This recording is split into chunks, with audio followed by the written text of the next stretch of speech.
फिर से जीना है, एक विधवा महिला की नई शुरुआत की कहानी। सावित्री देवी की उम्र 55 साल थी।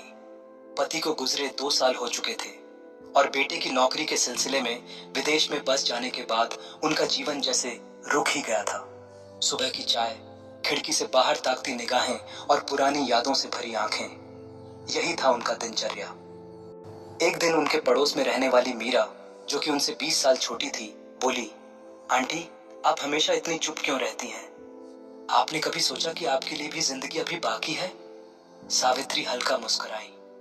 अब क्या करना मीरा, उम्र ही कितनी रह गई है और करने को कुछ बचा भी नहीं। मीरा ने धीरे से उनका हाथ थामा और कहा, आपने कभी सोचा जो समय बचा है वही तो असली है। एक बार कोशिश तो करिए कुछ नया करने की। मीरा की बात सावित्री के दिल को छू गई।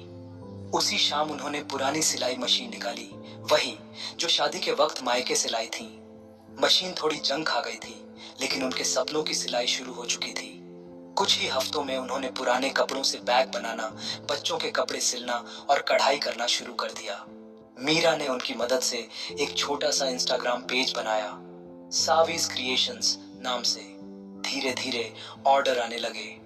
मोहल्ले की औरतें उनके पास काम सीखने आने लगीं।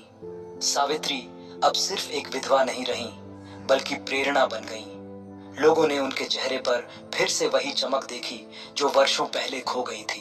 एक दिन बेटे का फोन आया, माँ, मैंने आपके बारे में अखबार में पढ़ा, मुझे आप पर गर्व है। सावित्री की आंखों में आंसू थे, लेकिन इस बार ये आंसू दर्द के नहीं, आत्मसंतोष के थे।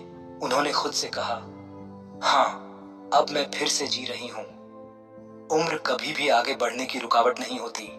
सावित्री जी ने 55 की उम्र में अपने जीवन की नई शुरुआत की। यह बताता है कि नया कुछ शुरू करने के लिए कोई उम्र तय नहीं होती। यह कहानी हमें प्रेरित करती है कि जीवन चाहे जितना भी कठिन क्यों न हो, उसे दोबारा जीने का साहस हमेशा हमारे अंदर होता है। बस जरूरत है खुद पर विश्वास करने की। वीडियो अच्छे लगते हैं तो चैनल को सब्सक्राइब जरूर करें। Thanks for watching.